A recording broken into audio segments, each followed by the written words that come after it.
오늘 우리가 함께 나누실 말씀은 마태복음 19장 16절에서 26절까지의 말씀, 신약성경 32쪽입니다. 자, 우리 다 같이 함께 합독하시겠습니다. 어떤 사람이 주께 와서 이르되 선생님이여 내가 무슨 선한 일을 하여야 영생을 얻으리이까? 예수께서 이르시되 어찌하여 선한 일을 내게 묻느냐? 선한 이는 오직 한 분이시니라. 내가 생명에 들어가려면 계명들을 지키라. 이르되 어느 계명이 오니이까? 예수께서 이르시되 살인하지 말라, 간음하지 말라, 도둑질하지 말라, 거짓 증언하지 말라, 내 부모를 공경하라, 내 이웃을 내 자신과 같이 사랑하라 하신 것이니라.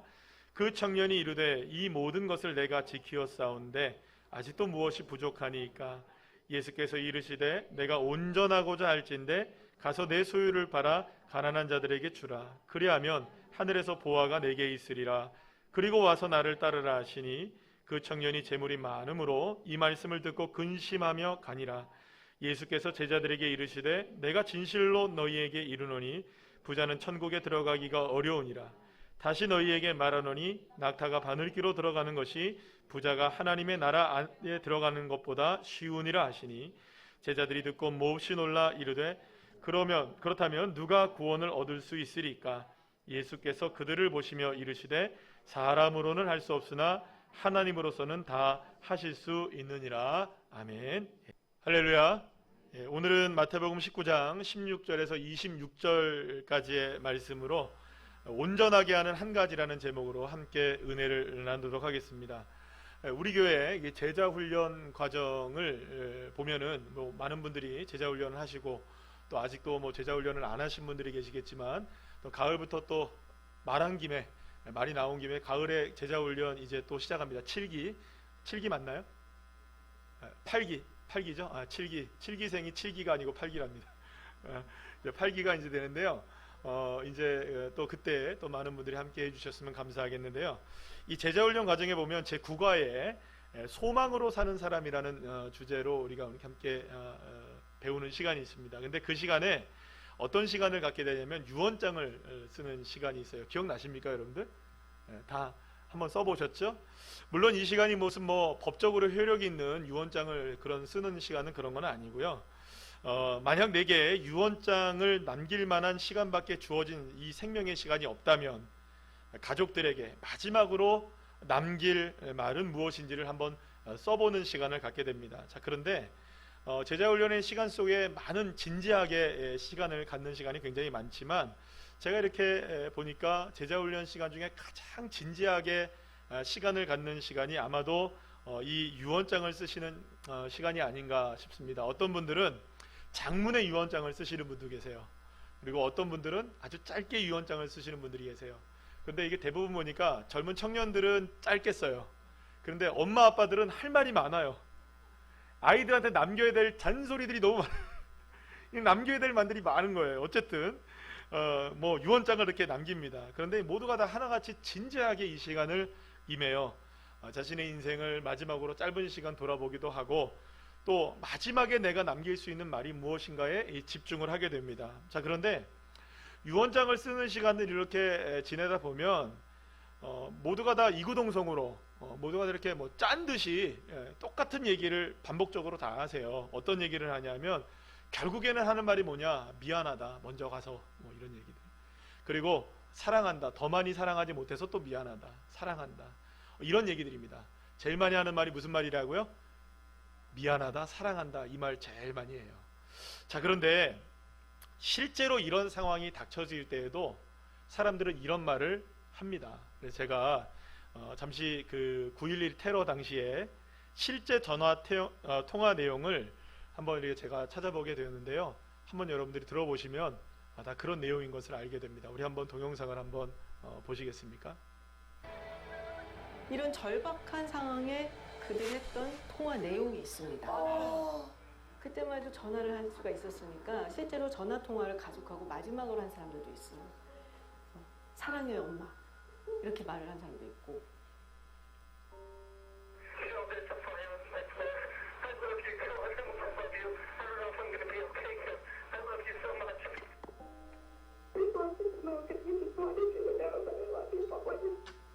I think I'm okay. I'm safe now. I spoke to you. I just want to say how much I love you. And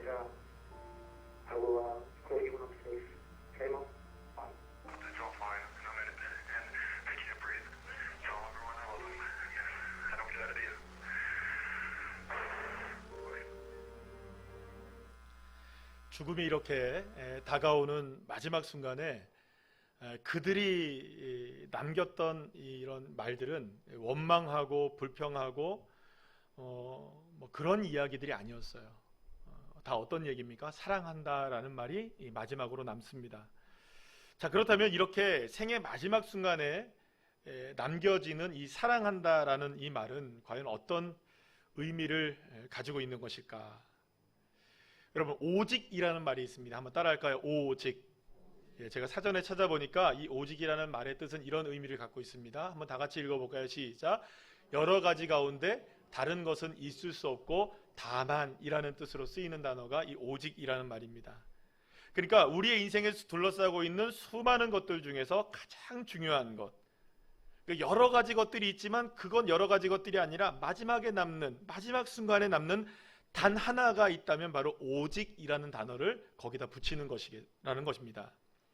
하지만 중요한 것은 여러 가지 것들로 인해서, 중요한 여러 가지 것들로 인해서 가장 중요한 이 오직을 놓치며 살아갈 때가 너무나 많다는 것이죠. 그런데 삶의 마지막 순간에 다가오게 되면 마지막에 남는 오직 하나는 지금까지 우리가 그토록 붙들고 살아왔던 돈과 명예와 건강과 재물과 지식, 지혜 이런 것들이 아니었다는 것이 밝혀지게 되는 것입니다. 마지막 순간에 오직 남는 하나는 무엇이었나요? 사랑이었던 것입니다. 하지만 우리의 삶은 이토록 소중하고 귀한 사랑을 뒤로하고 수많은 시간을, 수많은 열정을 사랑보다 덜 중요한 것들을 위해, 오직이 아닌 여러 가지 것들을 위해 사실은 허비하며 우리가 살아가고 있는 것입니다. 자, 그렇다면 진정한 오직은 무엇일까?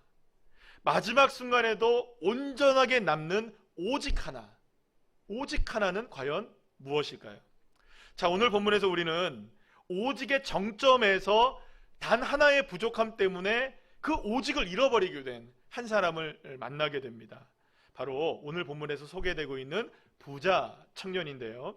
같은 내용을 전하고 있는 누가복음의 말씀을 찾아보면 이 청년이 관리였다는 걸 알게 됩니다. 그러니까 오늘날로 얘기하면은 공무원 정도의 그 직업을 갖고 있는 사람이라고 볼 수 있습니다. 자, 그런데 이 젊은 관리 부자 청년, 아주 젊어요. 거기다가 관리 공무원이에요. 게다가 돈도 많아요. 청년이에요. 좋은 조건들은 다 갖고 있어요.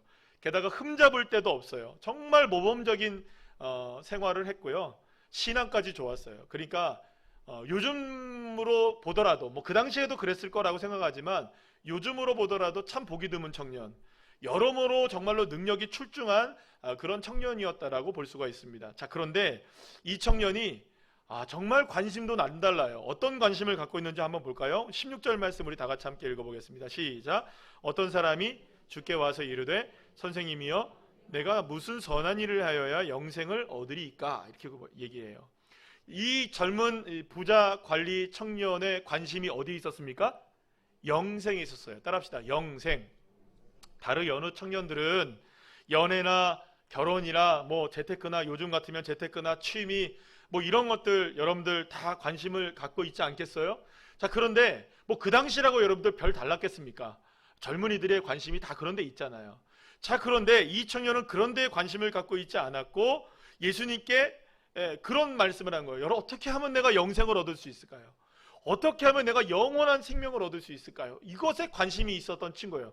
참 귀한 청년이죠. 궁디 팡팡 해줘야 됩니다. 이런 친구들. 어깨 두드려줘야 되고 정말 남다른 청년이에요. 그래서 예수님이 뭐라고 얘기를 하시냐면 오늘 보면 17절의 말씀에 보면 생명에 들어가려면 무엇을 지키라? 계명들을 지키라 하면서 뭐 거짓 증언하지 말고 도둑질하지 말고 간음하지 말고 뭐 부모님 잘 섬기고 뭐 이런 얘기 주님께서 쭉 얘기하십니다.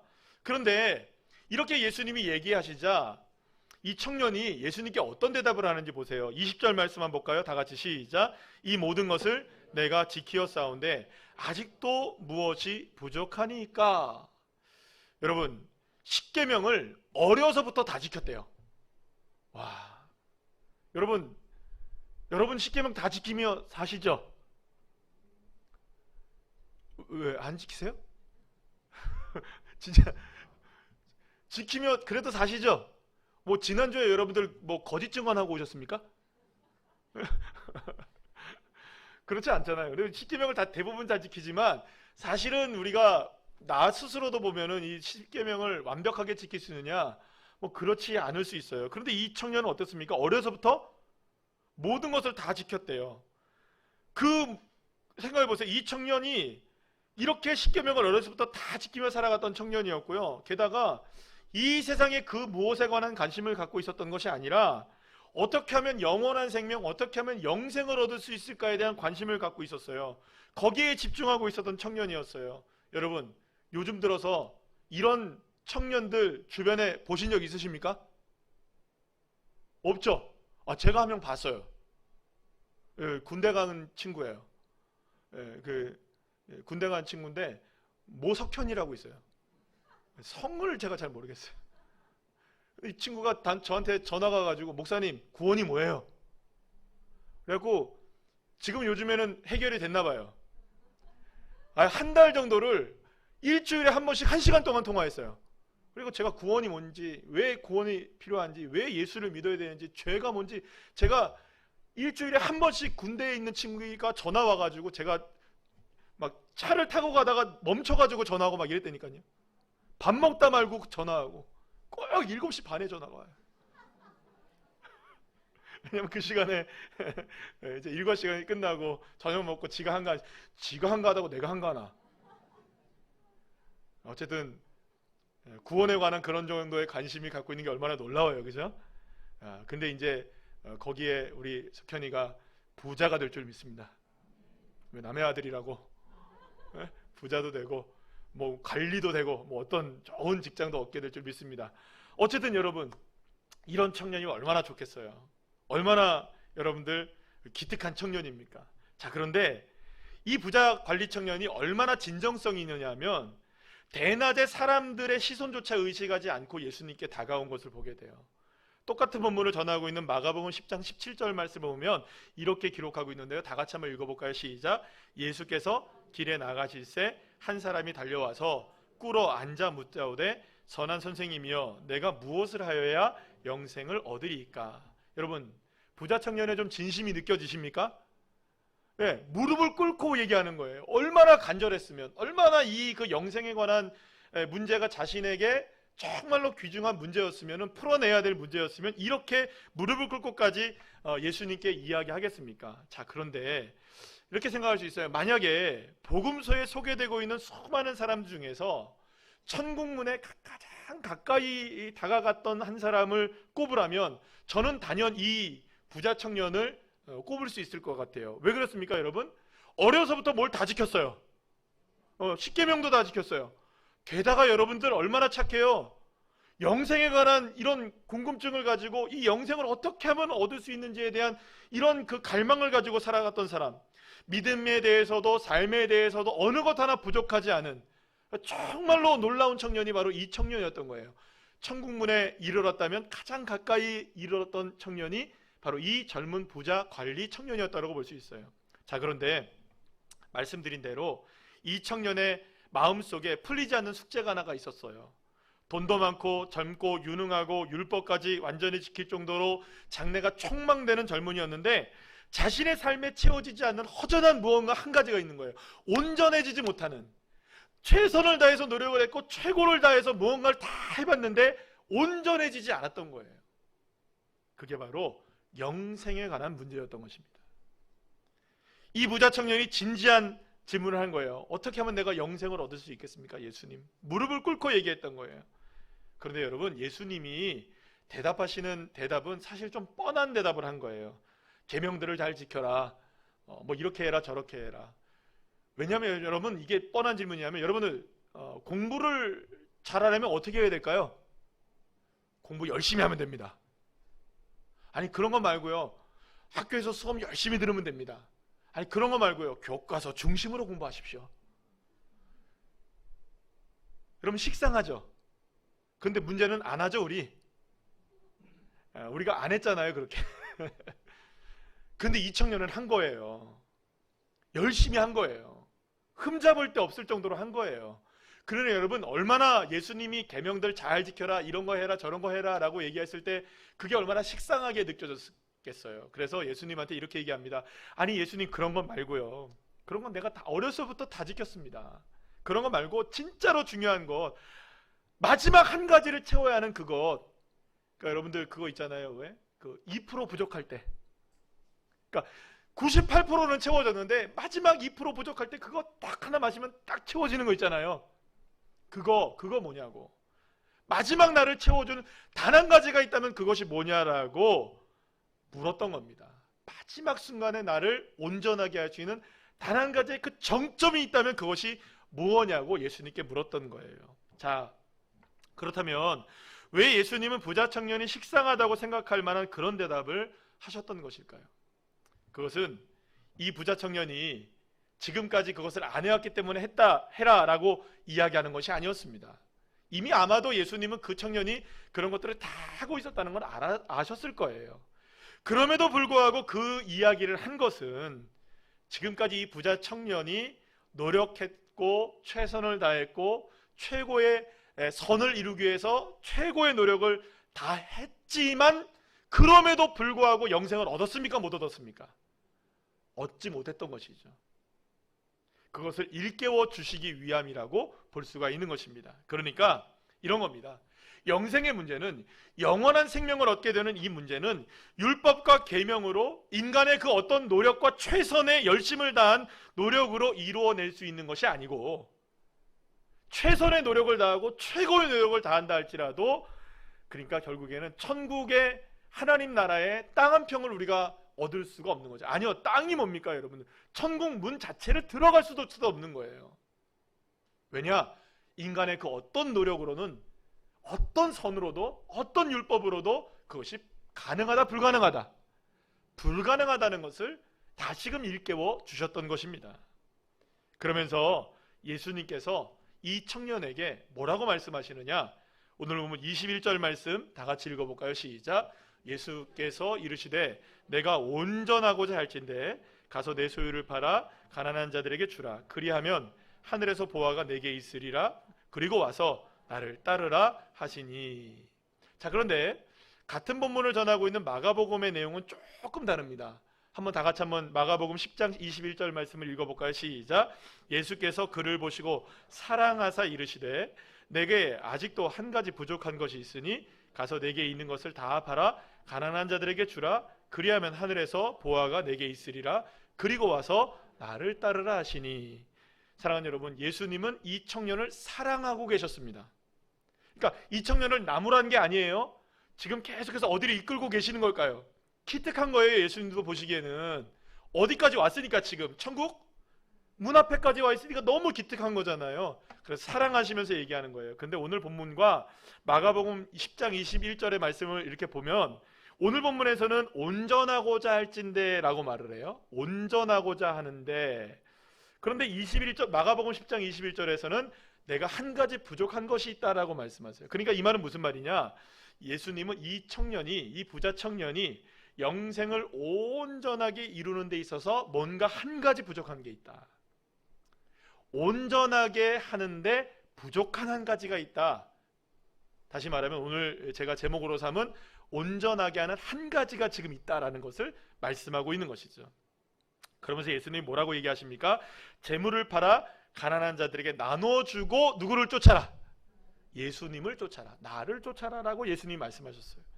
하지만 이 청년은 예수님의 말씀을 듣고 재물이 많음으로 근심을 하다가 결국 집으로 돌아가 버렸다고 성경은 얘기합니다. 자, 그런데 여기서 우리가 중요한 것이 뭘까를 한번 곰곰이 생각해 봐야 합니다. 중요한 것은 단순히 재물을 팔아서 가난한 자들에게 나눠주는 일이었던 것일까요? 라는 것입니다.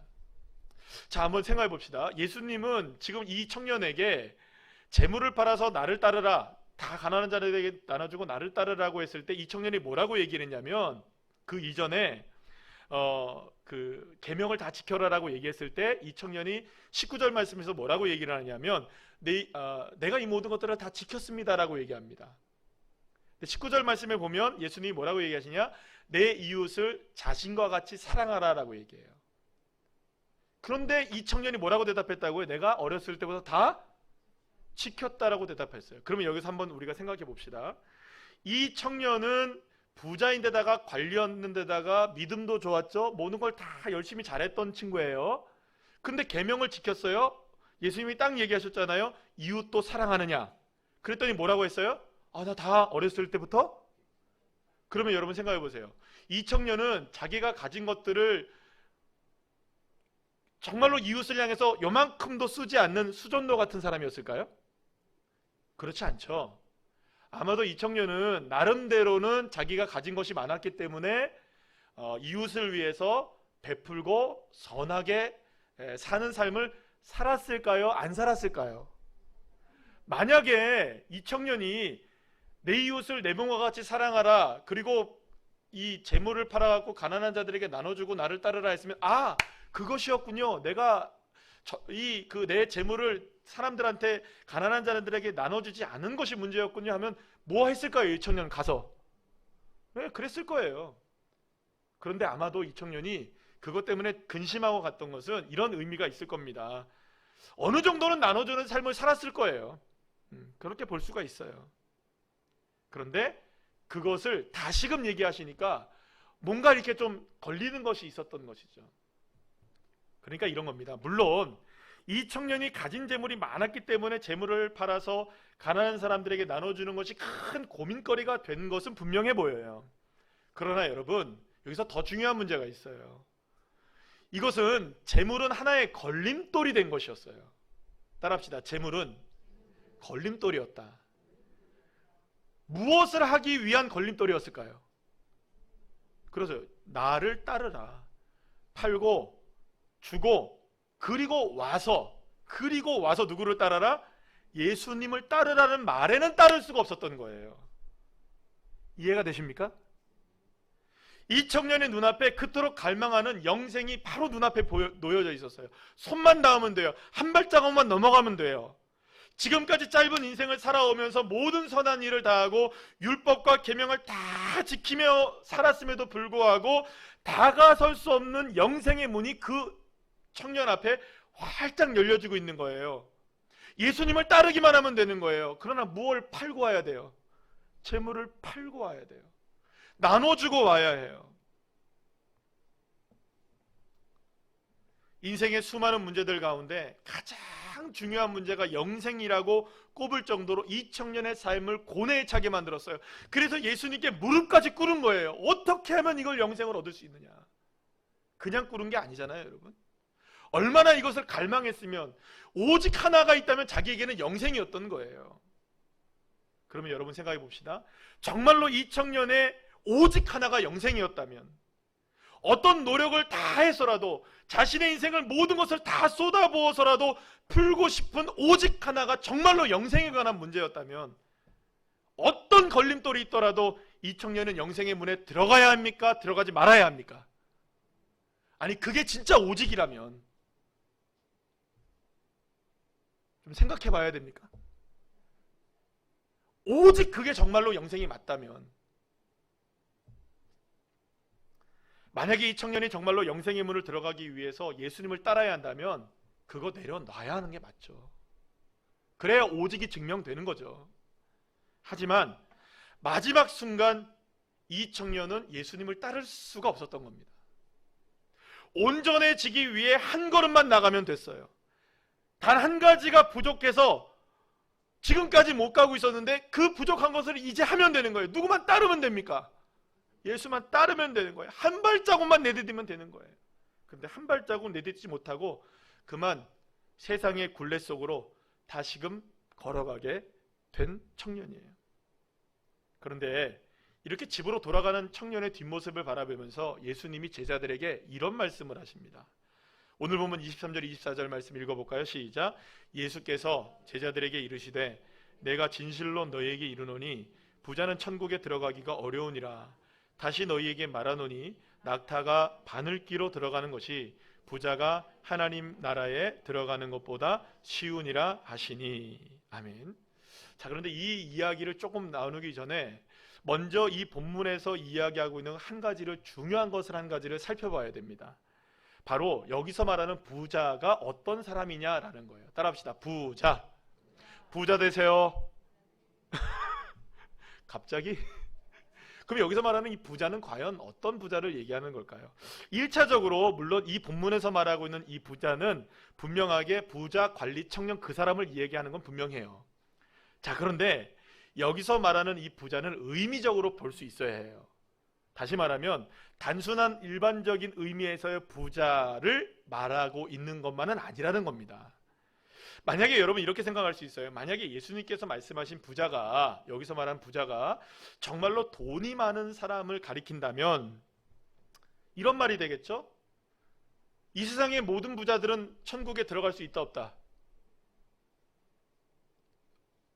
천국에 들어갈 수 없다, 이런 말이 되잖아요. 왜냐하면 천국에 들어갈 수 없는 사람을 부자라고 한정 짓고 있잖아요. 그럼 부자들은 다 천국에 못 들어가요? 자, 그럼 여기서 또 문제가 생겨요. 우리 생각해 봅시다. 어떤 문제가 생길까요? 도대체 얼마를 가지고 있어야 부자일까? 10억? 100억? 부자죠? 근데 장기하가 그렇게 부르더라고요. 난 부럽지 않아. 한 개도 부럽지 않아. 어떤 사람한테는 10억이 있어도 부럽지 않은 사람이 있어요. 마음이 부자입니다. 이런 사람도 있어요, 여러분. 그럼 도대체 부자의 기준은 얼마일까요? 도대체 얼마를 갖고 있다고 부자일까요? 만약에 예수님이 정말로 부자의 기준을 제시하셨다면 여기다 가로 열고 이렇게 했어야 될 거예요. 부자가 가로 열고, 여기서 부자란 통상 재산이 10억 이상인 사람을 말함, 가로 닫고 천국에 들어가지 못한다, 이렇게 얘기하셨어야 돼요. 근데 기준이 없어요. 부자라는 기준이 없어요. 그럼 여러분 이렇게 생각하면 되죠. 부자 100억을 갖고 있든 1000억을 갖고 있든 난 부자가 아닙니다 하면 갈 수 있는 거예요. 그죠? 그렇잖아요. 부자의 기준이 없으니까. 또 문제가 있어요. 만약 부자가 하나님 나라에 들어갈 수가 없다면 반대로 가난한 자들은 하나님의 나라에 들어갈 수 있다는 것일까요? 그러면 가난하면 다 들어갈 수 있습니까? 그래서 우리가 제일 좋아하는 그 성경 구절이 그거가 됩니다. 심령이 가난한 자는 돈은 많지만 심령만 가난하면 되잖아요. 그럼 도대체 기준이 뭐예요, 여러분들? 그렇다면 우리가 여기서 이렇게 생각할 수 있어요. 천국에 들어가는 기준, 하나님 나라에 들어가는 기준은 부자나 가난한 사람, 가난한 자나 부자가 천국의 기준이 될 수는 있다 없다? 없다는 것을 우리가 알게 되죠. 재물이 많든 혹은 적든, 있고 없든 그것이 문제가 되는 것이 아니에요. 예수님은 하나님 나라에 들어갈 수 있는 방법이 우리의 가진 능력이나 우리의 가진 재물이나 혹은 우리의 형편이 어떠하든, 그것이 가능한 것이든 불가능한 것이든 그런 것들과는 전혀 관계가 없다고 말씀하고 계시는 겁니다. 그렇다면 왜 예수님은 이 부자 청년에게 재물을 팔아서 가난한 자들에게 나눠주고 나를 따르라 라고 말씀하셨던 것일까요? 그것은 이 부자 청년에게 온전하게 하는 한 가지, 오직 하나가 정말로 영생이 맞는지를 확인하고 싶었던 거예요. 생각해 보세요. 이 부자 청년에게 오직 그것은 무엇이었을까요? 오직 하나. 온전하게 할 수 있는 오직 하나는 무엇이었을까요? 정말로 이 청년이 무릎을 꿇면서까지 갈망했던 영생이 정말 이 청년에게 중요한 오직 하나였을까요? 아니죠. 증명되었죠. 무엇이었습니까? 재물이었던 겁니다. 결국 마지막에 딱 드러난 거예요, 오직이. 지금까지 내가 오직 하나가 영생이었다고 생각은 하며 살아올 수 있었어요. 그런데 마지막 순간이 딱 되니까 오직은 영생이 아니라 재물이었음이 판명이 된 거예요. 이 부자 청년이 여러 가지 가운데 다른 것은 있을 수 없고 다만 오직 하나, 딱 마지막에 하나 남는 것, 그것을 찾으라고 한다면 영생을 갈망하고 찾았지만 오직 하나 영생을 위해서, 그렇다면 예수님 따라야죠. 재물도 내려올 수 있어야죠. 왜냐하면 오직 하나가 영생이라면 따라갈 수 있어야 했던 것입니다.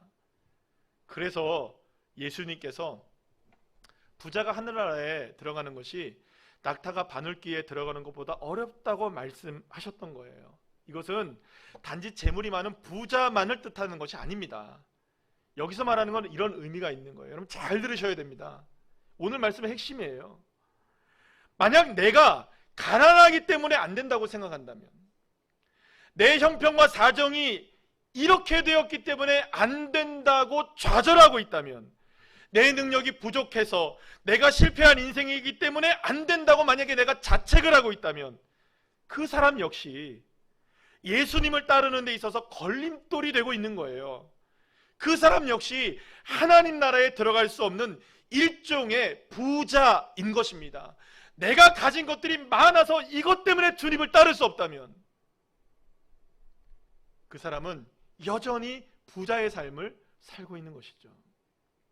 그래서 제자들은 이렇게 얘기하죠. 오늘 보면 25절 말씀 보세요. 그렇다면 누가 구원을 얻을 수 있는가? 도대체 누가 구원을 받을 수 있는가? 이렇게 이야기합니다. 그렇게 몹시 당황하고 있을 때 예수님께서 제자들을 바라보시면서 오늘 보면 26절 말씀에서 이렇게 말씀하십니다. 우리 다 같이 읽어볼까요? 시작. 사람으로는 할 수 없으나 하나님으로서는 다 하실 수 있느니라. 아멘. 사랑하는 여러분, 구원은 우리의 형편과 사정으로 이루어지는 게 아닙니다. 아니 어떠한 노력과 힘과 능력을 가지고 있다 할지라도 그 자리에 다가설 수 있는 것도 아닙니다. 부자 청년이 그토록 온전해지기 위해 오랜 시간을 노력하며 살아왔지만 결국 오직 하나의 자리가 부족했던 것은 결코 자신의 노력으로 무엇으로 그 자리에 이룰 수 없다는 것을 우리에게 보여주고 있는 것입니다. 그렇기 때문에 여러분, 구원이라는 것은 제자들이 얘기하고 있는 것처럼 누가 얻을 수 있는가의 문제가 아닌 거예요. 어떻게 해서 얻을 수 있는가의 문제가 아닌 겁니다. 구원의 문제는 정확하게 우리가 알아야 됩니다. 누가 구원을 하는가? 따라합시다. 누가 구원을 하는가? 어떤 조건을 가졌느냐, 어떻게 해야 하느냐, 어떤 좋은 형편이든 나쁜 형편이든 그 어떤 것과도 관계없이 오직 구원은 누가 하는가? 우리 주 여호와 하나님만이 저와 여러분을 구원하시는 줄로 믿으시길 바랍니다. 자, 그렇다면 지금까지 나에게 오직은 무엇일까요? 무엇이었을까요? 나의 인생을 지탱하고 있고 내가 끝까지 붙잡고 있는 그것은 무엇일까요? 그런데 그것들이 정말로 마지막 순간에 수없이 많은 것들 속에서 내 인생의 마지막으로 남겨져야 할 오직 하나라고 여러분들 자부하실 수 있으십니까? 마태복음 16장 26절에서 예수님이 이렇게 말씀을 하십니다. 다 같이 읽어볼까요? 사람이 만일 온 천하를 얻고도 제 목숨을 잃으면 무엇이 유익하리요? 사람이 무엇을 주고 제 목숨과 바꾸겠느냐? 수많은 사람들이 마지막 생명이 끊어지는 순간에, 마지막 순간에 하는 말이 어떤 말인 줄 아세요? 사랑한다 라는 말이었어요. 하지만 여러분, 그거 아십니까? 사랑한다는 말도 미안하다는 말도 살아있을 때 하는 겁니다. 살아있을 때. 이제 가끔 저희 어머님도 생각이 나고 아버님도 생각이 나요. 그래도 저희 어머님 임종하실 때는 마지막 순간에 엄마 사랑해 라고 이야기를 했어요. 저희 아버님은 임종도 못 받기 때문에 사랑한다는 말도 못 드렸어요. 생명이 없다면 사랑한다는 말도 그저 추억 속에 남는 것 뿐이에요, 여러분.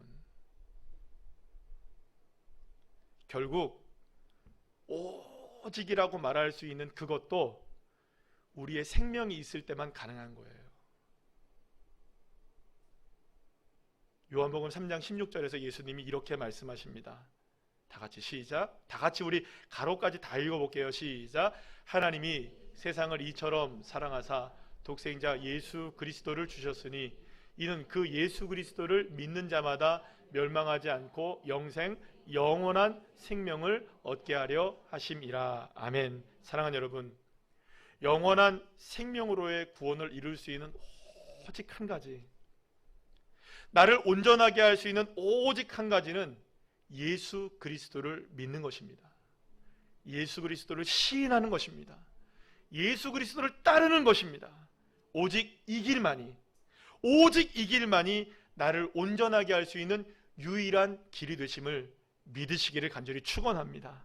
사랑하는 여러분, 이 세상에 여러 가지 것들을 붙들고 쫓느라 만약에 내가 온전하게 하는 오직 한 가지를 따르지 못하고 있는 것이 있다면, 세상에 여러 가지 것들, 중요하지 않은 것들 없어요. 다 중요해요. 그러나 그것들 때문에 오직 한 가지, 나를 온전하게 만들 수 있는 오직 한 가지를 따르지 못하고 있다면, 사랑하는 여러분, 아직 생명이 있을 동안에, 아직 내가 호흡하고 있을 동안에 온전하게 하는 한 가지, 오직 하나를 붙드시기를 축복합니다. 믿으십시오. 따르십시오. 그분이 바로 영원한 생명을 주시는 예수 그리스도이십니다.